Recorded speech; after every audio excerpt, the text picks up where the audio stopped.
नमस्कार,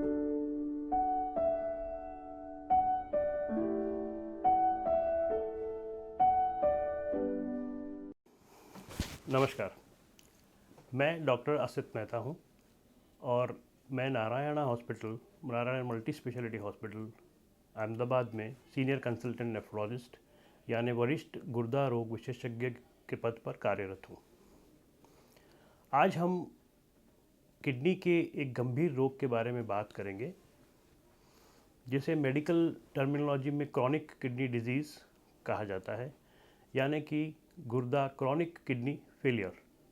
हम आज क्रॉनिक किडनी फेलियर के बारे में क्यों बात कर रहे हैं?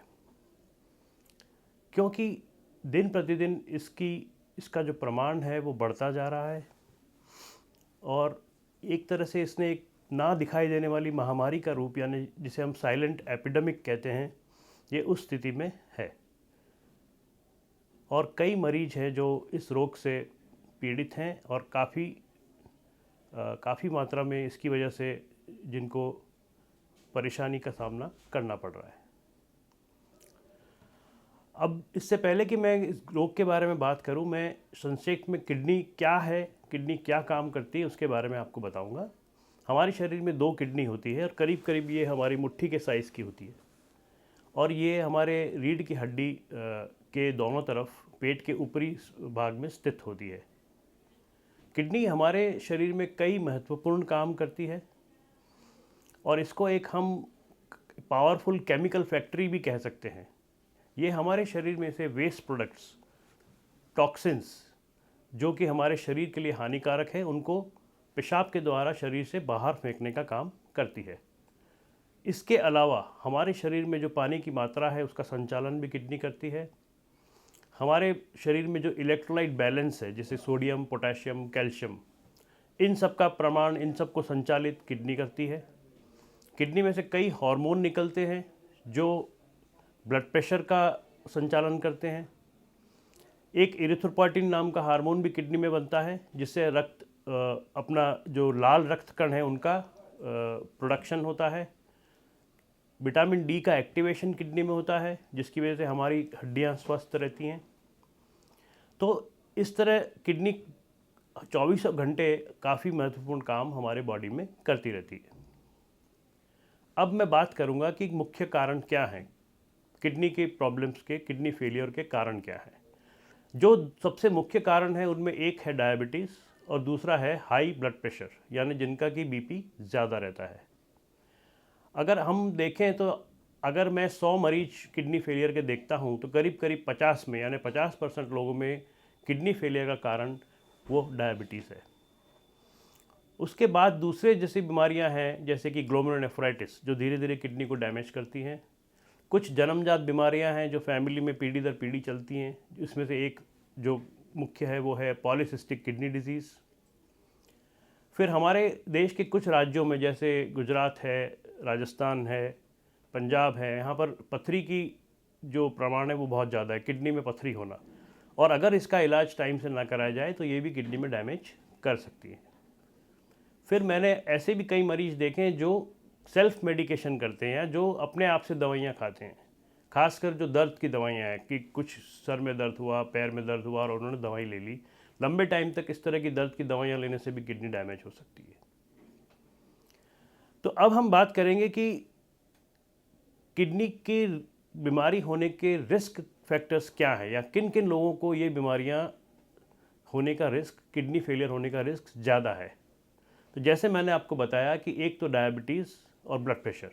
जिन भी लोगों को डायबिटीज़ है उनको अपना जो ब्लड शुगर है वो कंट्रोल में रखना है और किडनी का चेकअप कराते रहना है अपने डॉक्टर से कह के। जिनका ब्लड प्रेशर हाई है उनको अपना ब्लड प्रेशर मेंटेन करना है। ब्लड प्रेशर आमतौर पे, क्योंकि इन मरीजों में जिनका प्रेशर हाई होता है उनमें बहुत सिम्टम्स नहीं होते हैं, तो वो अपना बीपी का ध्यान नहीं रखते हैं, क्योंकि वो उसको लापरवाही से या उसका रेगुलर चेकअप ना करा के, दवाइयाँ रेगुलर ना लेके की वजह से उनकी किडनी में डैमेज धीरे धीरे हो जाता है। फिर जो भी लोग 60 साल की आयु के ऊपर है उनमें किडनी की प्रॉब्लम होने की संभावनाएं ज़्यादा है। जो लोग मोटे हैं, जिनमें मोटापा है, उनमें किडनी की रिस्क ज़्यादा है। जो लोग स्मोकिंग करते हैं या तंबाकू का सेवन करते हैं, उनमें किडनी की फेलियर की या किडनी डैमेज की संभावनाएं ज़्यादा है। फिर जिन लोगों की फैमिली में, यानी जिनके परिवार में किसी को किडनी का रोग है, ऐसे लोगों को भी किडनी फेलियर होने की संभावनाएं ज़्यादा रहती है। तो उनको ज़्यादा उसके लिए ध्यान रखना चाहिए और समय समय पर चेकअप कराना चाहिए। अब हम बात करेंगे कि किडनी फेलियर के लक्षण क्या है। आप कैसे पता चले आपको कि मुझे किडनी की प्रॉब्लम हो सकती है। दुर्भाग्यवश किडनी फेलियर के लक्षण बहुत लेट स्टेज में आते हैं और ये बड़े नॉन स्पेसिफिक होते हैं, जैसे वज़न कम हो जाना या भूख न लगना या ज़्यादा थकावट रहना। और ये इस तरह के जो लक्षण हैं वो हम लोग उसको बहुत सीरियसली नहीं लेते हैं और उसको खींचते रहते हैं। फिर पेशाब में खून आना या पेशाब करते वक्त आपको झाग आना, जिसको हम प्रोटीन लीक कहते हैं यूरिन में, ये भी एक लक्षण है। बार बार पेशाब जाना, रात में ज़्यादा बार पेशाब जाना, ये भी एक लक्षण है कि आपको किडनी की प्रॉब्लम हो सकती है। किडनी के रोगों का डायग्नोसिस कैसे कर सकते हैं? सौभाग्यवश ये बहुत आसान है और इसमें कोई ज़्यादा खर्चा भी नहीं है।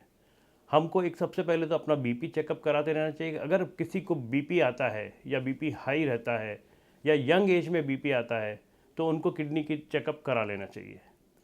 एक यूरिन का रूटीन एग्जामिनेशन, जिसे पेशाब की जांच कहते हैं, उससे भी आपको पता चलेगा कि आपकी किडनी ठीक है या उसमें कुछ प्रॉब्लम है। फिर एक ब्लड टेस्ट होता है जिसको सीरम क्रिएटिनिन कहते हैं, जो भी काफ़ी रूटीन टेस्ट है।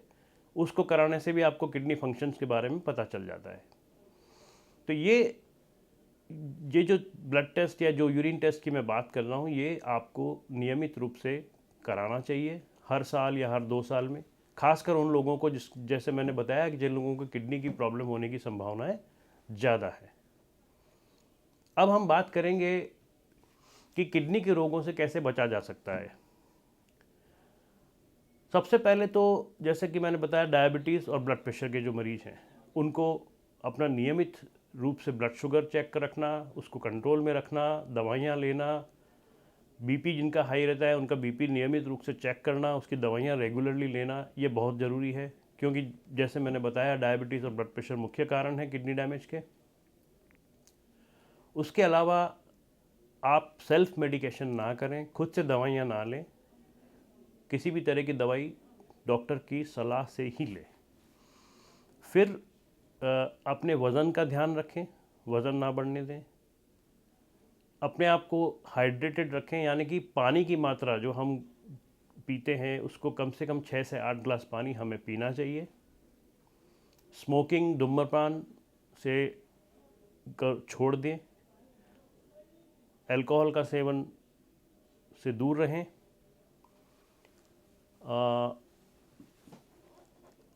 इसके अलावा रेगुलर एक्सरसाइज, पौष्टिक आहार, बैलेंस डाइट खाना, इससे आप सभी तरह के रोगों से बच सकते हैं। अंत में मैं इतना कहूँगा कि अगर आपको किडनी फेलियर हो भी गया है तो घबराएं नहीं, अपने नेफ्रोलॉजिस्ट से या स्पेशलिस्ट से मिलें, किडनी स्पेशलिस्ट से मिलें और उसका प्रॉपर ट्रीटमेंट करें। अभी मेडिकल साइंस में इतने एडवांसेस हैं कि हम किडनी फेलियर के पेशेंट्स भी डायलिसिस से या किडनी ट्रांसप्लांट यानी गुर्दा प्रत्यारोपण करके कई वर्षों तक एक अच्छी ज़िंदगी जी सकते हैं। अंत में मेरी आप सबको एक स्वस्थ और सुखी जीवन की शुभकामनाएं। धन्यवाद।